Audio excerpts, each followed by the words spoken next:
અમદાવાદ કૃષ્ણનગરમાં ₹50 લાખની ચિલઝડપ, ADC bank સામે કારમાંથી ₹50 લાખની ચિલઝડપ, બાઇક ઉપર આવેલા શખ્સોએ અકસ્માતના નામે ગાડી રોકી, નજર ચૂકવી ₹50 લાખ રોકડ લઈને બંને શખ્સો ફરાર થઈ ગયા। કૃષ્ણનગર પોલીસે ઘટના સ્થળે પહોંચી તપાસ હાથ ધરી।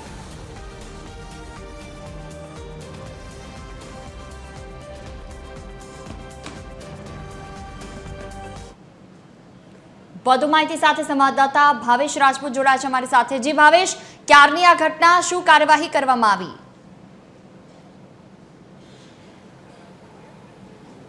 જુઈ વાત કરવામાં આવે તો કૃષ્ણનગર પોલીસ સ્ટેશન વિસ્તારમાં આવતા સરદાર ચોક ખાતે આ બનાવ બન્યો હતો। આ જે સર્કલ દેખાઈ રહ્યું છે તેની પાસેથી જ્યારે ભોગ બનનાર વ્યક્તિ છે તે પસાર થઈ રહ્યા હતા અને અચાનક જ મોટરસાયકલ ઉપર આવેલા એક શખ્સે તેમને પાછળથી ગાડીમાં ટક્કર મારી હતી અને બાદમાં અકસ્માતના નામે ઝઘડો કર્યો હતો અને તે દરમિયાન એક બાઇક ઉપર આવેલા બે શખ્સો કે જેઓએ હેલ્મેટ પહેર્યું હતું તેઓએ ગાડીનો પાછળનો કાચ તોડ્યો અને ગાડીમાં રહેલા 50 લાખ રોકડ રૂપિયા લૂંટીને ફરાર થઈ ગયા।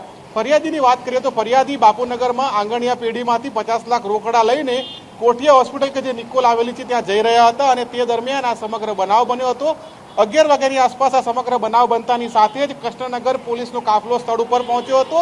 અહીંયાથી આસપાસના સીસીટીવી પોલીસે તપાસ કર્યા છે અને જે આરોપીઓ છે શંકાસ્પદ તેમને અત્યારે પોલીસે પકડવા માટે અલગ અલગ ટીમો કામે લગાડી છે। બીજી તરફ આ કેસમાં કૃષ્ણનગર પોલીસે ગુનો દાખલ કરવાની કાર્યવાહી શરૂ કરી છે।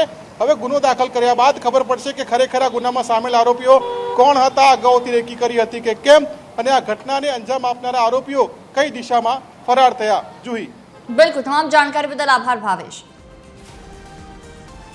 એડીસી બેંક સામે કારમાંથી 50 લાખ રૂપિયાની ચિલઝડપ, કૃષ્ણનગરમાં ₹50 લાખની ચિલઝડપ કરવામાં આવી।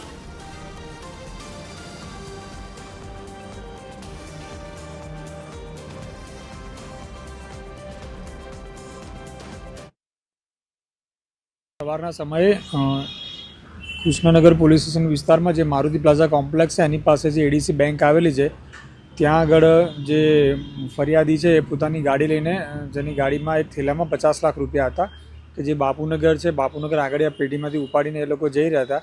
એ દરમિયાન ત્યાં આગળ બાઇક ચાલકે એની જોડે ગાડી જોડે ટક્કર મારી બાદ એ લોકો જોડે ઝઘડો કર્યો। ઝઘડો કર્યા બાદ એ લોકોની ગાડીમાંથી 50 લાખ લૂંટીને ફરાર થઈ ગયેલા હતા। જે આધારે હાલમાં ફરિયાદ લેવાની કાર્યવાહી ચાલુ છે, તેમજ પોલીસની અલગ અલગ ટીમો તેમજ હ્યુમન ઇન્ટેલિજન્સ અને ટેકનિકલ સર્વેલન્સના આધારે અલગ અલગ ટીમો બનાવીને આરોપી પકડવા માટેની તજવીજ ચાલુ છે।